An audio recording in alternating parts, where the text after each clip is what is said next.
खेल कूद के लिए जानवरों को आपस में लड़ाना कैसा है? खेल कूद के लिए जानवरों को आपस में लड़ाना, इसको अरबी में तहरीश कहते हैं। ये भी हराम और गुनाह है, क्योंकि जब जानवरों को लड़ाएंगे तो वो आपस में अपना सर एक दूसरे से टकराते हैं, अपने आप को जख्मी करते हैं, उन्हें तकलीफ पहुंचती है। जानवरों को तकलीफ पहुंचाना और तकलीफ पहुंचाने के लिए उनको आमादा और रगबत दिलाना, ये भी हराम हुआ गुनाह है। हमारी फिक़्ह इस्लामी की और कानून इस्लामी की किताबों में लिखा हुआ है कि मुसलमान के ऊपर जुल्म तो जुल्म है, और इससे बड़ा जुल्म यह है कि इस्लामी रियासत में रहने वाले गैर मुस्लिम के साथ जुल्म किया जाए, और गैर मुस्लिम पर जुल्म से भी ज्यादा सख्त है कि जानवर के ऊपर जुल्म किया जाए। क्या बात है, अल्लाहु अकबर। यह है हमारे मजहब का दस्तूर, जो हमारे कानून इस्लामी की मोतमद और मुस्तरद किताबों में लिखा हुआ है।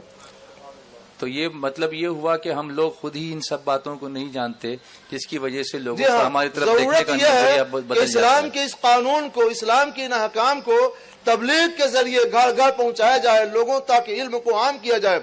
आज हमारी बर्बादी का और गुनाहों में फंसने का जो सबसे बड़ा सबब है, उसकी एक सबब जो है ये है कि हमारे भाई जानते ही नहीं है कि इसके बारे में इस्लाम का कानून क्या है और इसके बारे में इस्लाम हमसे तकाजा क्या करता है। इस्लाम पीस का मजहब है, अमन का मजहब है, शांति का मजहब है। सुभान अल्लाह। एक सवाल एक साहब ने किया कि नशा जो खेल कूद के लिए जानवरों को आपस में लड़ाना कैसा है?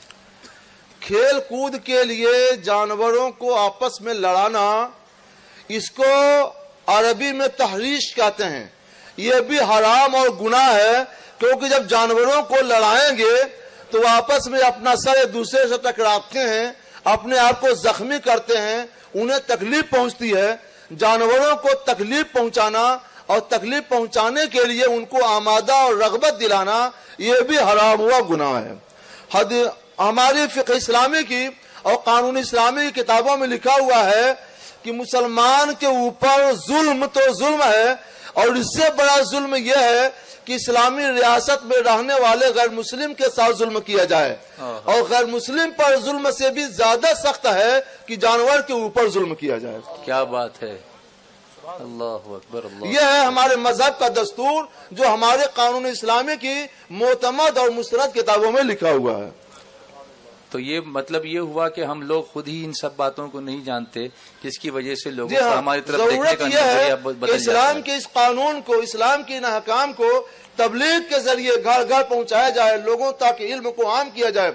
आज हमारी बर्बादी का और गुनाहों में फंसने का जो सबसे बड़ा सबब है, उसकी एक सबब जो है ये है कि हमारे भाई जानते ही नहीं है कि इसके बारे में इस्लाम का कानून क्या है और इसके बारे में इस्लाम हमसे तकाजा क्या करता है। इस्लाम पीस का मजहब है, अमन का मजहब है, शांति का मजहब है। सुभान अल्लाह। एक सवाल एक साहब ने किया कि नशा जो